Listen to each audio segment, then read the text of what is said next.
மரணமடைந்த ராமலிங்கம் கோர்ட்டில் ராஜசேகரை கொலை செய்தே தீர்வதாக சொல்லியிருக்கிறார்.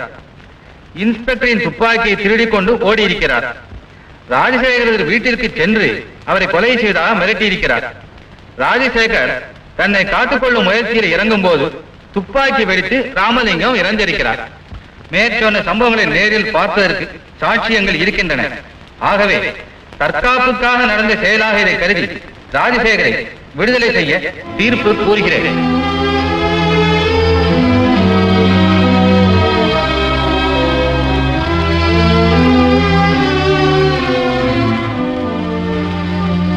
மிஸ்டர் குமார், நீ படிச்ச சட்டம் கோர்ட் வரைக்கும் தான் பாயும். என்கிட்ட இருக்கிற பணம் பாதாளம் வரைக்கும் பாயும் சார். ஆனா பாதாளத்துல புழுக்க தாங்காம வேர்த்து போய் காத்து வாங்க வெளியில வரும் இல்ல, அப்ப இந்த சட்டம் ஆரோக்கியமா காத்திருக்கும். Be careful. You be careful. தோல்விங்கிற வார்த்தையே இந்த ராஜசேகர் அகராதியில கிடையாது. தோல்வி இல்லாத மனுஷன் சரித்திரத்திலேயே கிடையாது. 1000 வழக்கு நீ என் மேல போட்டாலும் தோல்வி உனக்குத்தான் சொல்றேன்.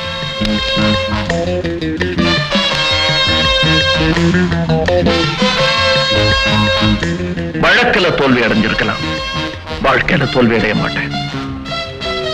இப்ப சொல்றேன் கேட்டுக்க.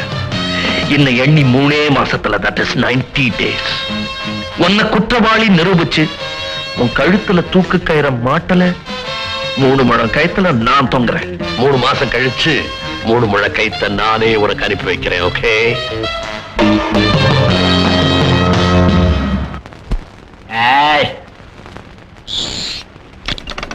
நீ எங்க வந்த? உன் தாத்தாவோ செத்துட்டான். தனியா இருக்கிற உனக்கு கட்டில் துணையா இருக்க வந்திருக்க. நாயே, வெளியே போ. நாய் தான், வெறும் நாய் இல்ல, வெறி நாய். உன்னை சும்மா விட மாட்டேன்.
இவன் தான் அந்த சண்டாள ராஜசேகரோட டிரைவர்.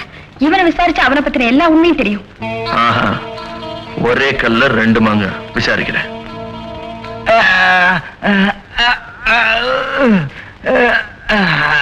சொல்லு, உன் முதலாளி என்ன தொழில் பண்றாரு?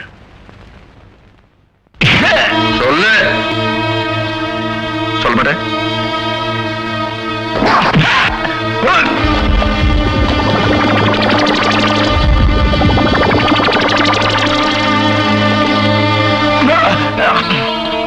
சொல்லு சொல்லு. என்ன வேலை செய்யறது எனக்கு தெரியாது. ஆனா ஒரு மாசம் ஒவ்வொரு மாசமும்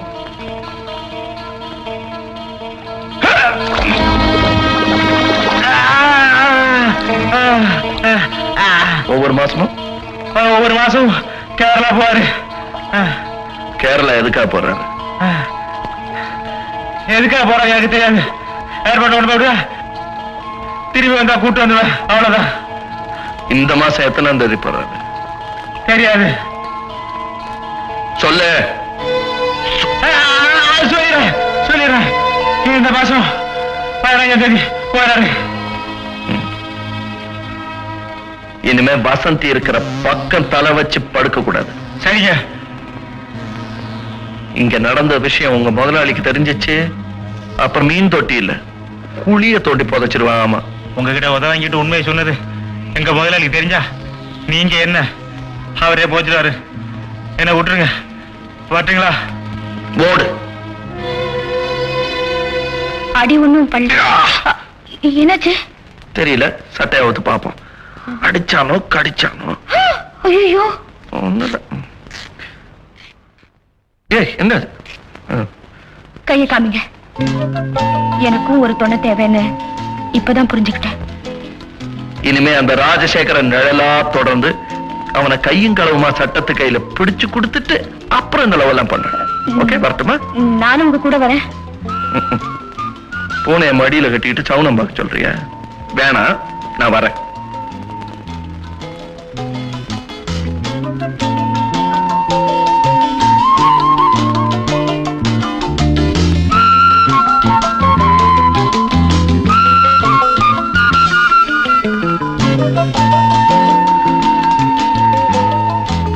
உன் மூக்கு ரொம்ப அழகா இருக்கு. வரேன்.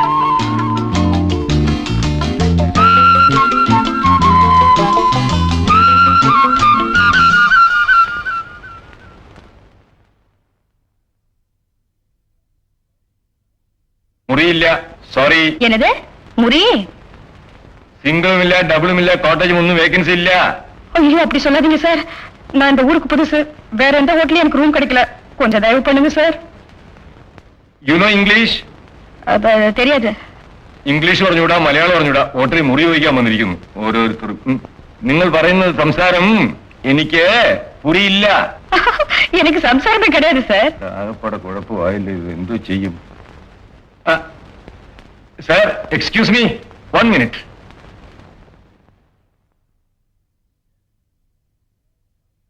യെസ്. ഇയാൾ തമിഴാണെന്ന് തോന്നുന്നു. ഇവിടെ മുറിയൊന്നും കാര്യമില്ല. ഞാൻ പറഞ്ഞിട്ട് ഇയാൾക്ക് മനസ്സിലാകുന്നില്ല. സാർ തമിഴിലൊന്ന് പറഞ്ഞ് മനസ്സിലാക്കി കൊടുക്കണം. പറയാ. தம்பி, இங்க ரூம் இல்லையா? வேற ஹோட்டல் பாருங்க. சார், நீங்க தமிழ்ல? பச்சையான பரமக்குடி தமிழ. நான் தூத்துக்குடி சார். ஒரே தமிழ் குடி, ஆனா ரூம் இல்லையா? என்ன பண்றது? சார், நான் பிசினஸ் விஷயமா இந்த ஊருக்கு வந்தேன். ரூம் இல்லைன்னு சொல்லிட்டாரு. நீங்க தப்பா நினைக்கலன்னா இன்னைக்கு ஒரே ஒரு நாள் ராத்திரி மட்டும் உங்க ரூம்ல தங்கிக்கலாமா? எனக்கு ஆட்சேபம் இல்ல. என் கூட என் தம்பி இருக்கான். ஒரே ரூம்ல 3 பேர் தங்கறதுக்கு இந்த ஆளு சம்மதிக்கணுமே. சார், கேட்டு பாருங்க சார். சொல்றேன். സാറേ, ഒരു ചെറിയ ഓബ്ലിഗേഷൻ. ഈ ഒരു രാത്രി മാത്രം ഇയാൾ ഞങ്ങളുടെ കൂടെ താമസിച്ചൂടെ? No no no no no. Double റൂമിൽ 2 പേരിൽ കൂടുതൽ താമസിക്കാൻ ഒക്കെയില്ല. That is against the rules. അല്ല, എക്സ്ട്രാ ബെഡിന് ഞങ്ങൾ പേ ചെയ്തോളാം. എക്സ്ട്രാ ബെഡ് കിട്ടുമോ ഞാൻ നോക്കട്ടെ. എക്സ്ട്രാ ബെഡ് കിട്ടിയില്ലെങ്കിൽ നിങ്ങൾ 2 പേരും ഒരേ ബെഡിൽ മാനേജ് ചെയ്യേണ്ടി വരും.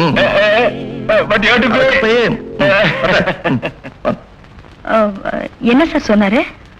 எக்ஸ்ட்ரா பெட் கிடைக்கலன்னா 2 பேரும் ஒரே கட்டில படுக்கணுங்கிறாரு. அதை அட்ஜஸ்ட் பண்ணிக்கலாம். வாங்க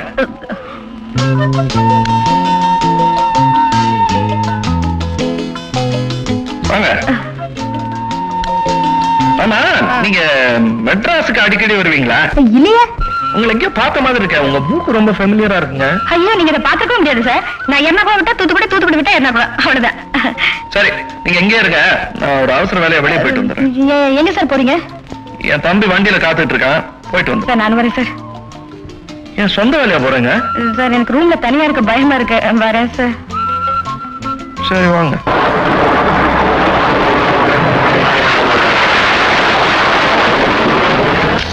எப்ப இந்த விவாகம்? ஒரு மோளே மூதல் இங்க வந்த உடனே கல்யாணம். சரி வா.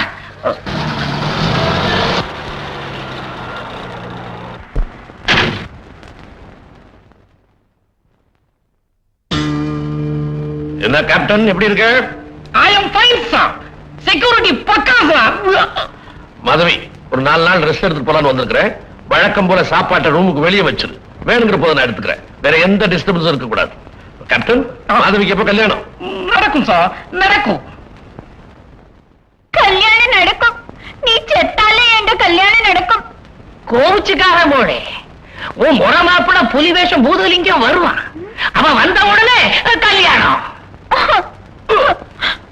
சின்ன பிராயத்திலே புத்தி கெட்டு போய் புலி வேஷம் போட்டு இந்த ஊரை விட்டு ஓடினவன் அவன் எப்ப வரும்? எந்த கல்யாணம் எப்ப நடக்கும்? எந்த குருவாயிரப்பா?